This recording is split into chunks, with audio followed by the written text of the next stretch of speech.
I never expected to see my dating app match again, until she walked in as my new boss.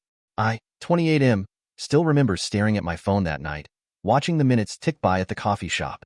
45 minutes I waited, sending 3 unanswered messages before finally accepting I'd been stood up. I deleted the dating app that night and tried to forget about it. The whole experience left a bitter taste that even my untouched caramel macchiato couldn't match. Life went on. I threw myself into work, picked up rock climbing, and tried to convince myself that dating apps were a waste of time anyway. My friends kept telling me to get back out there, but every time I thought about downloading another app, I remembered that empty chair across from me and decided against it.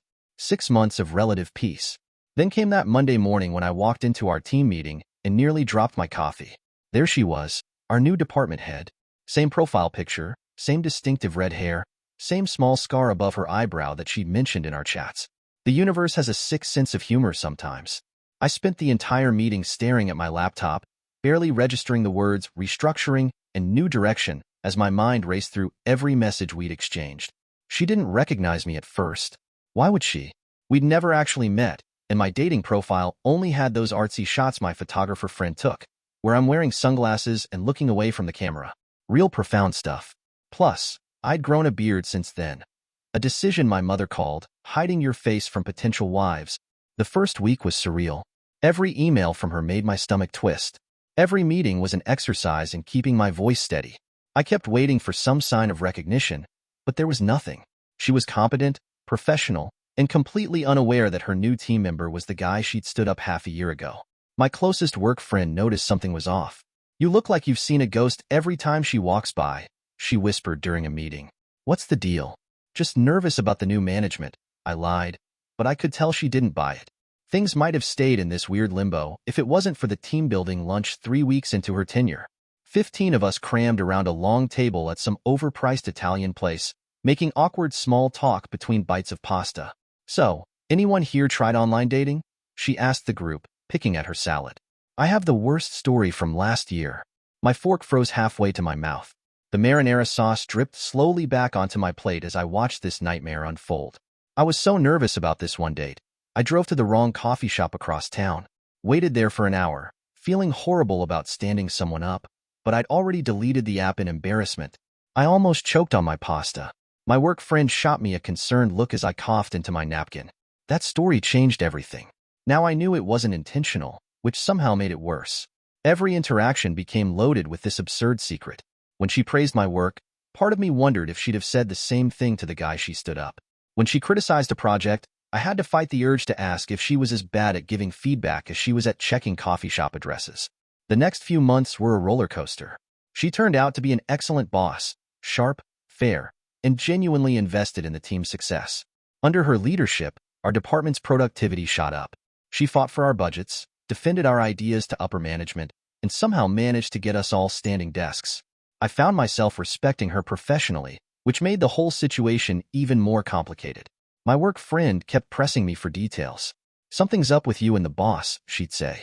You get this weird look whenever she mentions anything personal. I deflected with jokes about being intimidated by authority figures, but I could tell she wasn't convinced. Then came the big client presentation. I'd spent weeks preparing, staying late at the office, practically living on coffee and takeout. The morning of the presentation, I was a nervous wreck. As I set up the conference room, she stopped by to check in. "You've got this," she said, giving me an encouraging smile. "Just remember to breathe." The presentation went perfectly. The clients loved our proposal, and we landed the biggest contract of the quarter. The team went out to celebrate, and somewhere between the second and third round of drinks, I started to forget about our awkward almost connection. She was just my boss now, someone who was good at her job, and happened to have a funny story about standing someone up once. But then came the annual performance reviews. She closed my file and looked at me with an expression I couldn't read. "You look familiar. Have we met before?" I could have lied. Maybe I should have. But 6 months of this weird secret was enough. Plus, the success of the client presentation had given me a boost of confidence. "Actually, remember that guy you stood up at Cafe Blue last September?" The color drained from her face. Then, surprisingly, she laughed. A real, genuine laugh that broke the tension like a thunderclap. "Oh God. Oh no. That was you?" She buried her face in her hands. "I've been telling that story for months, and you just sat there? Well, what was I supposed to say?" Hey, remember when you ghosted me? Cool presentation on Q4 projections, by the way. We ended up talking for 2 hours after that. Turns out we were both at different locations of the same coffee chain. She felt so embarrassed about the mix-up that she deleted her dating profile that night, just like I had. We laughed about how we both spent that evening feeling rejected and deleting dating apps, only to end up working together. I can't believe you didn't say anything, she said, shaking her head. All those team meetings. Honestly, at first, I was too shocked. Then it just became this weird thing I didn't know how to bring up. Plus, you're actually a really good boss, so it felt petty to mention it. She smiled at that. Well, for what it's worth, I'm sorry about the mix-up. And your performance review is still excellent.